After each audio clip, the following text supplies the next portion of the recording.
Where do I even start? Where do I even start? 32 points. Ladies and gentlemen, boys and girls, basketball fans and casual observers alike, grab your popcorn, buckle your seatbelts, and prepare yourself for the most satisfying serving of instant karma the WNBA has witnessed in years. Because what happened on Saturday, June 14th, wasn't just a basketball game. Oh no, folks, this was a masterclass in revenge, a symphony of vindication, and a reminder that sometimes, just sometimes, the basketball gods have a sense of humor sharper than edge. Perfectly executed crossover 8. The Indiana Fever walked into Gainbridge Fieldhouse with one mission: to hand the undefeated New York Liberty their first loss of the season. And guess who is leading the charge? That's right, Caitlin Clark, fresh off a 5-game absence due to injury, ready to remind everyone exactly why she's the most electrifying player in women's basketball. The Liberty strutted in with their perfect 9-0 record,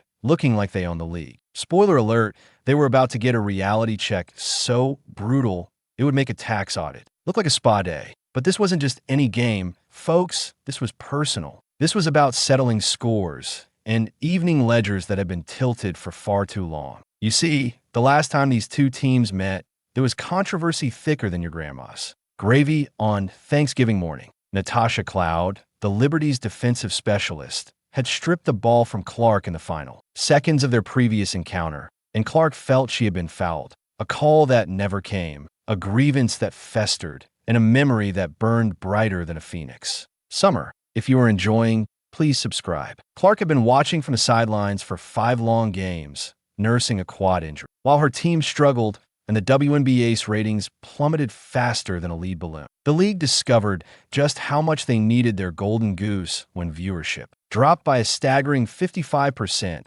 without her on the court. It was like watching a blockbuster movie franchise try to continue without their main character. Technically possible, but nobody really wanted to see it. And then came Saturday. Clark didn't just return, she exploded back onto the scene like a firework factory catching lightning. The woman was on a mission, and that mission had Natasha Cloud's name written all over it in permanent marker. From the opening tip, you could feel the electricity in the arena. The Liberty jumped out to an early 17-6 lead, looking every bit like the defending champion. They were moving the ball, hitting shots, and playing with the confidence of a team that had forgotten what losing felt like. For a moment, it seemed like Clark's return might be a footnote rather than a headline. But then, with just over 3 minutes left in the first quarter, something magical happened. Clark converted a 3-point play, and you could see the spark ignite in her eyes. What happened next was nothing short of basketball poetry written in real time. In the span of just 38 seconds, Clark launched 3 consecutive 3-pointers from disses. That would make NASA jealous. 33 feet, 27 feet, and 31 feet, each one finding nothing but net. The arena erupted like Mount Vesuvius, and suddenly, the game was tied at 24. This wasn't just basketball anymore, folks. This was Clark announcing to the world that she was back, that her injury hadn't dulled her edge, and that she had some unfinished business to attend to. The woman was shooting from distances that required a GPS system, and every shot was falling like autumn leaves in October. By halftime, Clark had already amassed 25 points on 6 3-pointers, the most points she had ever scored in a single half of her professional career. The Fever held a 53-50 lead, and you could see the concern creeping into the Liberties. Eyes like morning shadows.